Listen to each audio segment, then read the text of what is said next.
nama saya Katarindara Puspitasari. Saya berasal dari Lampung. Saya merupakan mahasiswi dari program studi pendidikan guru sekolah dasar NIM 2011341109 dari kelas 1D. Kali ini saya akan membuat video mengenai apa sih term dalam logika itu. Oke, mari kita saksikan video berikut ini. Pengertian term. Term adalah kata atau beberapa kata yang memiliki satu pengertian yang membuat konsep atau idea itu menjadi nyata.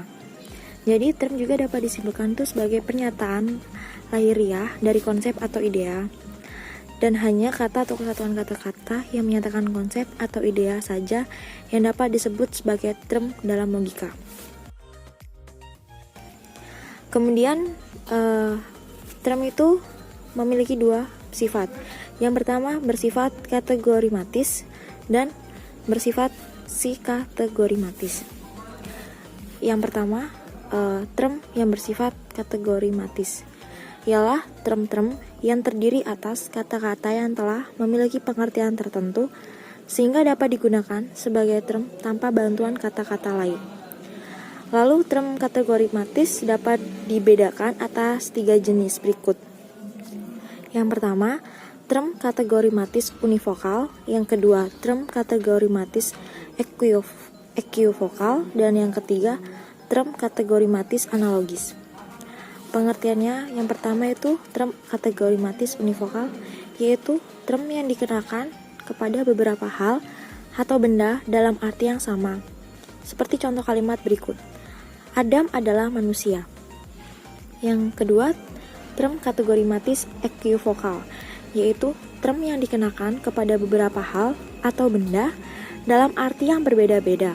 Seperti contoh berikut, kambing adalah kambing hitam. Kemudian yang ketiga yaitu term kategorimatis analogis, yaitu term yang dikenakan kepada beberapa hal atau benda dalam arti yang berlainan, namun segi tertentu memiliki kesamaan. Seperti contoh term sakit untuk orang sakit dan rumah sakit. Lalu dalam term kategorimatis analogis itu dibedakan lagi menjadi 2 macam, yaitu atributif dan proporsional. Yang pertama, pengertian term kategorimatis analogis atribut adalah term yang digunakan dalam arti sesungguhnya, namun digunakan pula untuk hal-hal yang lain, karena hal-hal lain itu memiliki hubungan tertentu dengan cara yang sesungguhnya. Yang kedua itu term kategorimatis analogis proporsional, yakni term yang digunakan untuk beberapa hal yang berbeda namun memiliki persamaan yang sebanding. Lalu yang kedua itu term yang bersifat psikategorimatis, ialah kata yang jika berdiri sendiri tidak memiliki pengertian tertentu, sehingga tidak dapat digunakan sebagai term tanpa kata-kata yang lain, seperti kata dari, kepada, dan, yang. Lalu dalam term logika itu terdapat komprehensi dan ekstensi. Apa sih pengertian dari keduanya itu? Yang pertama, komprehensi. Komprehensi adalah kualitas, karakter, dan keseluruhan arti yang tercakup dalam konsep suatu term. Atau dapat pula dikatakan sebagai muatan atau inti konsep suatu term. Sebagai contoh itu term manusia komprehensinya adalah rasional, beradab, berbudaya, dan lain sebagainya. Kemudian yang kedua itu ekstensi, yakni mengacu pada luas cangkupan, kuantitas bidang atau lingkungan konsep suatu term, atau bisa juga dikatakan itu sebagai keseluruhan luas, lingkungan, dan bidang serta keseluruhan dari suatu konsep yang terkandung dalam suatu term. Sebagai contoh yaitu ekstensi term manusia ialah semua manusia tanpa pengecualian dan pembatasan apapun juga. Lalu kemudian komprehensi dan ekstensi itu memiliki hubungan timbal balik sebagai berikut. Yakni yang pertama, jika komprehensi bertambah pengurangan dan pengurangan komprehensi ditambah akan bertambah. Kemudian yang kedua itu, apabila semakin bertambah komprehensi akan berkurang dan berkurang komprehensi akan bertambah. Sebagai contoh yaitu komprehensi dan ekstensi konsep motor.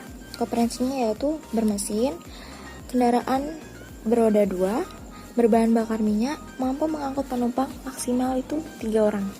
Kemudian ekstensinya tuh matic, kemudian bebek, atau yang bisa juga disebut sebagai motor gigi dan motor komplingan. Seperti itu. Lalu yang dimaksud dengan semakin besar komprehensi dan semakin kecil ekstensi itu bisa dicontohkan sebagai jika komprehensinya itu misalkan bermesin, kendaraan beroda 2, berbahan bakar minyak, mampu mengangkut maksimal 3 orang, kemudian bodi motornya lebih lebar, kemudian matic tidak memiliki gigian, itu berarti ekstensinya itu motor matic atau yang bisa disebut dengan beat seperti itu, vario seperti itu. Kemudian jika semakin kecil komprehensinya, semakin besar ekstensinya. Komprehensinya itu seperti bermesin, yakni berarti ekstensinya itu mobil, motor, pesawat terbang, kapal laut, mesin potong rumput, mesin giling, mesin cetak, dan lain sebagainya. Kemudian yang terakhir itu jenis-jenis term. Jenis-jenis term biasanya dibedakan atas 5 jenis, yaitu term konkret, term abstrak, term tunggal, term kolektif, dan term umum. Pertama, term konkret adalah term yang mengacu kepada suatu benda konkret dan dalam logika tradisional termasuk pula nama diri. Misalnya itu kursi, meja, kuda, monyet, manusia, Plato, tuti, dan lain sebagainya. Yang kedua itu term abstrak, yakni yang mengacu pada kualitas, sifat, dan hubungan dari sesuatu. Misalnya tuh kebajikan, kemanusiaan, keindahan, bulatan, hitam, terus prama, persahabatan, akrab, dan lain sebagainya. Kemudian yang ketiga tuh term tunggal, ialah term yang mengacu kepada suatu benda atau perorangan atau kepada suatu himpunan yang terdiri atas sebuah pengertian yang menunjukkan kepada suatu diri. Misalnya, Kepala SMP Saverius Pringsewu, Lampung yang kedua. Kemudian Direktur Utama PT Garuda Indonesia yang ke-8. Kemudian mahasiswa termuda di Indonesia dan lain sebagainya. Kemudian yang keempat itu term kolektif, ialah term yang mengacu kepada suatu himpunan atau kelompok dari hal-hal atau benda-benda yang selaku satu kesatuan. Misalnya mahasiswa USD, kemudian Pramuka Indonesia, ABRI, TNI, dan lain sebagainya. Kemudian yang terakhir itu term umum. Term umum adalah term yang mengacu pada suatu himpunan tanpa pembatasan kuantitas ataupun kualitas, yakni bersifat umum. Misalnya manusia, militer, mahasiswa, tumbuh-tumbuhan, binatang, dan lain sebagainya. Demikianlah video yang telah saya buat mengenai term dalam logika. Semoga video tersebut bermanfaat bagi teman-teman dan saya ucapkan terima kasih.